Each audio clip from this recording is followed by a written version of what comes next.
இப்போல்லாம் டைவர்ஸ் அப்படின்றது ரொம்ப சர்வ சாதாரணமாயிடுச்சு. அதுவும் சினிமா இண்டஸ்ட்ரியிலலாம் யாருக்காச்சும் டைவர்ஸ் ஆயிடுச்சு அப்படின்னா, அதெல்லாம் யாருமே கண்டுக்கிறது கிடையாது. இதெல்லாம் சாதாரண விஷயம் தான் அப்படின்னு டைவர்ஸையே நார்மலைஸ் பண்ணிவிட்டாங்க.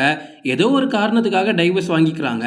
ஆனா மறுபடியும் சில பேர் திருமணம் பண்ணிக்கிறாங்க. சில பேர் திருமணம் செய்யாமலேயே ஒரு செடியில ஒரு ஃப்ளவர் அப்படின்னு பழைய நினைவுகளோட அவங்களோட வாழ்க்கையை தனியாவே தொடர்ந்துட்டு வராங்க. அப்படிப்பட்ட 6 பிரபலங்களை பத்தி தான் இன்னைக்கு நம்ம பார்க்க போறோம். இந்த லிஸ்ட்ல நம்ம ஃபர்ஸ்ட் பார்க்க போறது ரேவதி. 80s காலகட்டத்தில் தமிழ் சினிமாவில் கொடிகட்டி பறந்த நடிகை அப்படின்னே ரேவதியை சொல்லலாம். அவங்களோட நடிப்பையும் திறமையும் நான் சொல்லி தான் உங்களுக்கு தெரிய வேண்டிய அவசியம் இல்லை. ஒரு சூப்பரான ஆக்ட்ரஸ்னு நமக்கு தெரிஞ்ச விஷயம் தான். சினிமாவில் எந்தவித கவர்ச்சியுமே காட்டாம சினிமாவோட பீக்ல இருந்ததுலாம் ரேவதி மட்டும்தான். நடிகர் சுரேஷ் சந்திரமேனனை காதலிச்சு இவங்க கல்யாணமும் பண்ணிக்கிட்டாங்க. கிட்டத்தட்ட 16 வருஷம் இவங்களோட திருமண வாழ்க்கை நல்லாவே போயிட்டு இருந்துச்சு. பட் இதுக்கு அடையாளமும் ஒரு குழந்தை கூட நமக்கு இல்லையே அப்படின்றது தான் இவங்க 2 பேரோட ஏக்கமோ. இதனாலேயே இவங்க 2 பேருக்கும் பிரச்சனை வந்து 11 வருஷம் பிரிந்து வாழ்ந்ததுக்கு அப்புறமா 2013ல் அஃபிஷியலாக இவங்க டைவர்ஸும் வாங்கிக்கிட்டாங்க. ஹஸ்பண்ட் கிட்ட இருந்து பிரிஞ்ச ரேவதி செயற்கையான முறையில் குழந்தையும் பெற்றுக்கிட்டாங்க. தன்னுடைய 48வது பிறந்த நாளில் தான் குழந்தையை அறிமுகப்படுத்திய ரேவதி இப்போ எனக்கு ஒரு குழந்தை இருக்கு அப்படின்னு சந்தோஷமா சொல்லியிருக்காங்க. இவங்க வேற யாரையுமே அதுக்கப்புறமா கல்யாணம் பண்ணாம சுரேஷ் சந்திரமேனனையே நினைச்சு அவங்களோட மீதி வாழ்க்கையை வாழ்ந்துட்டு இருக்காங்க. இவங்களுக்கு ஒரு குழந்தையும் இருக்கு. இந்த லிஸ்ட்ல நம்ம அடுத்து பார்க்க போறது பார்த்திபன். இயக்குனரும் நடிகருமான பார்த்திபன் ரொம்பவும் வித்தியாசமான ஒரு ஆள் அப்படின்னு சொல்லலாம். நம்ம தமிழ் இண்டஸ்ட்ரியிலேயே ஒரு வித்தியாசமான படம் எடுக்கிறதுல மிஸ்கின்க்கு அடுத்தபடியா பார்த்திபனை சொல்லலாம். அவர் இயக்கி நடிச்ச புதிய பாதை படத்துல தனக்கு ஜோடியா நடித்த நடிகை சீதாவையே லவ் பண்ணி கல்யாணமும் பண்ணிக்கிட்டாரு. ஆனா இவங்களோட காதல் திருமணமா மாறினதுக்கு அப்புறமா இவங்களோட திருமண வாழ்க்கையை 2 பேருக்கும் சந்தோஷத்தை கொடுக்கல.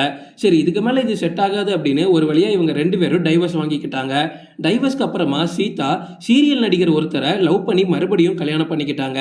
பட் அந்த கல்யாணமும் நிலைக்காம அவங்க கூட டைவர்ஸ் வாங்கிக்கிட்டு சீதா தனியா போயிட்டாங்க. ஆனா பார்த்திபன் இந்த ஜென்மத்துல அவரோட மனைவி சீதாவை தவிர வேற யாரையும் கல்யாணம் பண்ணக்கூடாது அப்படின்னு முடிவா இருக்காரு. இன்னும் சீதாவை தான் நினைச்சுக்கிட்டு பார்த்திபன் இருக்காரு. இதுக்கு எக்ஸாம்பிளா நிறைய ரீசெண்ட் இன்டர்வியூஸை பார்த்தா தெரியும் அவரோட மனைவியை அவர் எந்த அளவுக்கு லவ் பண்றாரு அப்படின்னு சொல்லியிருப்பாரு.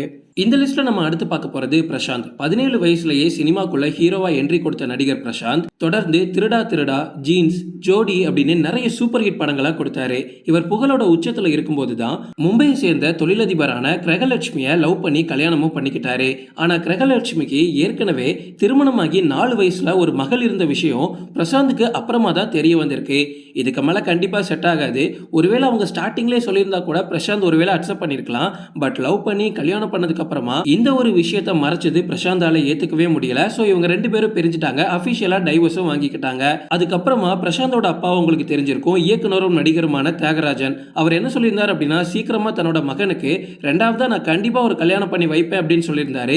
ஆனா 50 வயசு ஆச்சு பிரசாந்துக்கு, இன்னும் அவருக்கு கல்யாணம் ஆகல. அவர் தனியா தான் இருக்காரு.